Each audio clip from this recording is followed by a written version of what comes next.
دل دہلا دینے والی اینابیلا کی کہانی۔ ایک لڑکی تھی، اس کا نام صوفیہ تھا۔ صوفیہ ایک عجیب گڑیا ملی جس کا نام اینابیلا تھا۔ اینابیلا گڑیا بہت ہی خوبصورت تھی، لیکن وہ میرے لیے تھوڑی عجیب تھی۔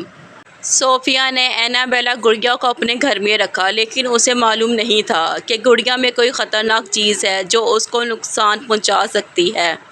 ایک دن صوفیہ نے دیکھا کہ اینابیلا گڑیا خود کو ہلا رہی تھی۔ صوفیہ نے مڑ کر گڑیا کو ہلانے کی کوشش کی، مگر گڑیا نہ ہلی، تو وہ پریشان ہو کر اسے دیکھنے لگی۔ گڑیا نے صوفیہ کی طرف دیکھا اور کہا، میں تمہارے ساتھ رہوں گی۔ صوفیہ نے پھینک دیا اور بھاگی، لیکن گڑیا نے صوفیہ کو گلے لگایا اور کہا، تم میرے ساتھ کھیلو گی۔ صوفیہ نے دیکھا کہ وہ خود کو بھول گئی ہے اور وہ گڑیا کے ساتھ کھیلنے لگی اور دونوں میں دوستی ہو گئی۔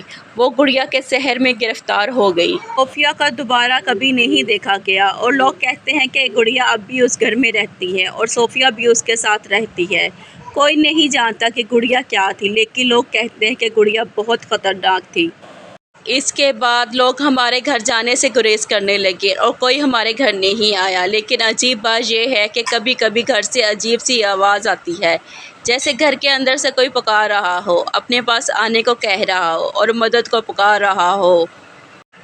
ایک دن ایک لڑکا ہمارے گھر گیا اور ہم نے دیکھا کہ گڑیا اب تک وہاں ہے۔ لڑکا ہار مان کر بھاگ گیا، مگر گڑیا نے بھی اس کو اپنے ساتھ ملا لیا۔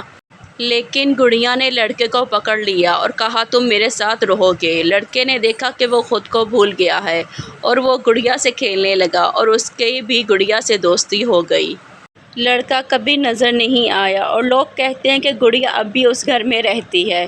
کوئی نہیں جانتا کہ گڑیا کیا تھی، لیکن لوگ کہتے ہیں کہ گڑیا بہت خطرناک تھی۔